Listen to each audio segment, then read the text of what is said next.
Hi everyone. Today we're going to be going over a problem where you're establishing a petty cash fund, doing 2 reimbursements of the petty cash, and then also reducing the petty cash fund. And so this is a problem in MyOpenMath, and I have set up a similar problem. It's not exactly the same, but it'll be similar, where you are going to have to do the journal entries just like here in MyOpenMath. Okay, and so we're going to go over that.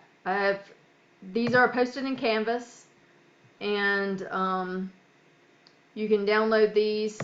You got the Word document that has all of the information that you're going to need, and then it's got a journal so that you can prepare the journal entries. So let's just hop right into this. We got the following transactions related to petty cash for Jarvis Wrecking Company. So on April 1st, Jarvis Wrecking Company has decided that they need a petty cash fund, and so they're going to establish a petty cash fund in the amount of $425. So they've never had one before, and they are just establishing it. So petty cash is an asset, and we are going to write a check to whoever the petty cash cashier is going to be, and they're going to take it to the bank and cash it. And they're going to have like a little lockbox that they will keep the petty cash in. And then whenever someone comes to them and says, hey, I need to go buy some bagels for a meeting for in the morning, can I get some cash? And so they will write a receipt to whoever is getting the money. They will give them $20 or however much they think they're going to need. The person will go buy the bagels. They'll get a receipt from Panera Bread or wherever they got the bagels from. They will bring it back, give the petty cash person the change back and the receipt, and they'll put it in their lockbox. And then once or twice a month, they will submit for reimbursement for all those receipts, for all those petty cash things that they disperse throughout the month. So that's kind of how petty cash works. So the very first thing is they're establishing petty cash. And since petty cash is an asset, we're going to go over to our journal entries. Since petty cash is an asset, we are going to debit it, right? Because we're creating this new asset. In order to increase an asset, you have to debit it. So we're going to debit petty cash for $425, and we're writing a check. So that is going to decrease our cash account, which is also an asset, but in order to decrease an asset, you have to credit it. So, and then you'll put a little description. You won't have to put this description in MyOpenMath, but let's just go ahead and do that here. Right?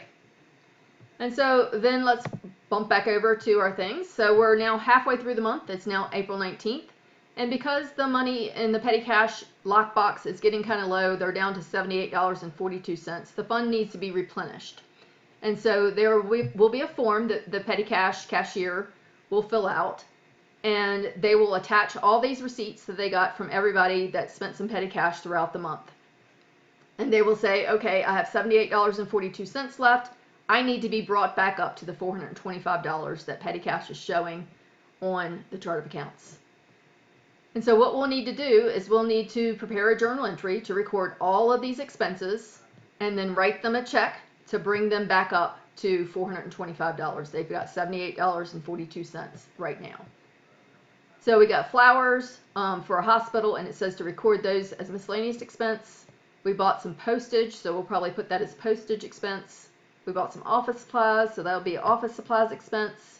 Somebody went to a meeting and they had to pay for a taxi, so maybe transportation expense or miscellaneous expense, depending on what types of accounts you have. Pizza for employees working overtime, so maybe meals expense. An advance to a salesperson for attending a conference, so $50. So we just gave him some money. He's going to attend a conference, so if he has to buy anything while he's at the conference, or maybe he might have to take a taxi when he's there, and then he'll give us the receipts when he gets back. So that might be selling expense since it's a salesperson. Okay? And so we're gonna record all these expenses, and we're gonna issue a check to get this person back up to $425. So let's go over to our journal entries. And we had miscellaneous expense for those flowers. If I can type here. I'm just going to abbreviate. You won't abbreviate when you're putting it in MyOpenMath. $42.34. We have postage. $135. We had office supplies.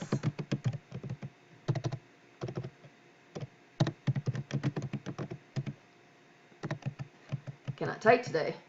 For $46.71. We have transportation expense for that taxi.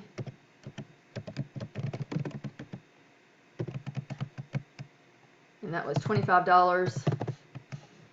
We had meals because we bought pizza. Oops. We bought pizza for our employees when they worked overtime. And that was $47.53. And then we gave an advance to a salesperson attending a conference, so that's going to be selling expense. Anything having to do with a sales staff is selling expense. Okay, and then we're going to write a check.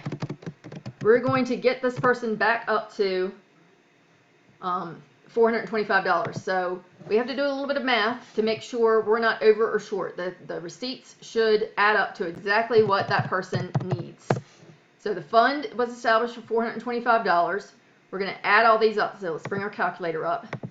42.34 plus 135 plus 46.71 plus the 25 plus 47.53 plus $50. That's going to give us a receipts of $346.58. So then we can subtract the two, and this will be what cash we expected on hand. So I could do that in Excel, but I'm going to just go ahead and do it on a calculator so you can see it. 346.58. So we expect that the petty cash cashier is going to have $78.42 left in the petty cash box. So because he originally started with $425, he has receipts for $346.58. So we expect him to have $78.42. Let's go back over and make sure that's what he had. And that's exactly what he had. So we're not over or short. The person did a good job. So $78.42, and so he's not over or short. So we can write him a check for exactly the amount of the receipts, and that will bring him back up to $425. If the cash expected on hand was different than the actual cash on hand, then he would be over or short, and we'd have to record a cash over and short, which will happen in the next journal entry. But I wanted to show you one where the petty cash cashier did a really good job. And so let's just say to replenish petty cash. Notice also that this credit came from our cash account, not petty cash. You're not going to credit petty cash when you're just reimbursing, because we're just writing them a check out of our normal checking account. So we're going to be reducing our normal cash account. The petty cash account is already sitting there at $425. If we credited petty cash, then that is going to reduce our petty cash asset, and we don't want to do that. We want petty cash to be sitting there. So at all times in that petty cash box, you should have either cash of $425 or cash and receipts that add up to $425. So that's the asset. That's our physical asset that we're showing on our books of $425. So in that lockbox, you should have cash and or receipts that add up to that $425. And the only time you're going to debit or credit petty cash is when you're establishing petty cash, or if you reduce or increase petty cash. The reimbursement of petty cash is always going to be a credit to cash. Okay? All right, so let's go down to April 30th. It's now the end of the month, and at the end of the month, you want to go ahead, the petty cash cashier wants to go ahead and get reimbursed again, so that any receipts that he has from the last time he was reimbursed on April 19th to the end of the month get recorded as expenses on our books, right? So you always want to have your petty cash person put the reimbursement in on the last day of the month or close there too, so that all those petty cash things that haven't been recorded on the books can then get recorded. So on April 30th, the cash in the fund, so in the lockbox, he has $318.07, and he needs to get reimbursed back up to $425. And he's got two receipts, $64.12 and $52.87. And we're paying for inventory, for the delivery of inventory. So a delivery was made and we had to cut him a check. And then office supplies. So let's go back over to our journal entries and record those. So if we're paying for delivery of inventory coming to us, that is going to be added to our inventory account. So that's $64.12. We covered that in a previous chapter, so if that's not making sense to you, you might have to go back and review. And then we purchased some office supplies. So that was $52.87. So we're going to do the same thing over here, the same calculations over here that we did before. We're going to add up all of our receipts. And again, I'm going to pull up my calculator so that you can see it. $64.12 and $52.87. So our total receipts is $116.99. So our fund was established for $425, and we have receipts of $116.99. So what amount of cash do we expect the petty cash cashier to have in the lockbox? $308.01. And what amount did he say he actually had? He actually had $318.07. So he is over or short. So we're going to do the math here. Minus $318.07. And he's $10.06. Now, is he over or is he short? How are you going to decide? So cash expected on hand was $308, but he actually had $318.07, so he's over what we expected him to have. So cash over and short has to be, there's a separate account called cash over and short. And if they're over, it's going to be a credit. Right? Because that's pretty much just revenue. If they're short, that would be an expense. Right? We have extra money, more money than we thought we should. So that's revenue, and to increase revenue, you're going to credit it. And if he came up short, then that's an expense. Somehow he lost track of the money and he came up short, so that's going to be an expense. So if he was short, then that would be a debit to cash over and short. And cash over and short appears on your income statement. All right? And so now we write him a check to get him back up to the $425. And again, that comes right out of the cash account. You're not going to debit or credit petty cash. And that's going to be for the $106.93. Where did the $106.93 come from? He has $318.07. We need to get him back up to $425. Let me do this. $425. Okay? That is the amount that he needs to be back up to. But he already has $318.07. So $318.07. And we're just going to do the math to see how much does he need to get him back up to the amount that we established the fund for. So that's where the $106.93 comes from. Okay, does that make sense? You're not going to give him the amount of the receipts this time, the $116.99, because he was over or short. You're always going to give him a check to get him back up to the $425. He already has $318.07. So we need to cut him a check for $106.93 to get him back up to the $425. So if the fund is established for $425 and he already has $318.07, we only need to cut him a check for $106.93 to get him back up to the $425. And your journal entry should be in balance, right? Your total debits should equal your total credits. So let's just confirm that. We have $64.12 and $52.87. Those are our debits. It's $116.99. And then we'll add up our two credits. Should be equal. If it's not equal, then we've done something wrong in our math. $116.99. Okay, because remember back in chapter 3, we learned that when you prepare a journal entry, your total amount of debits and your total amount of credits should be equal.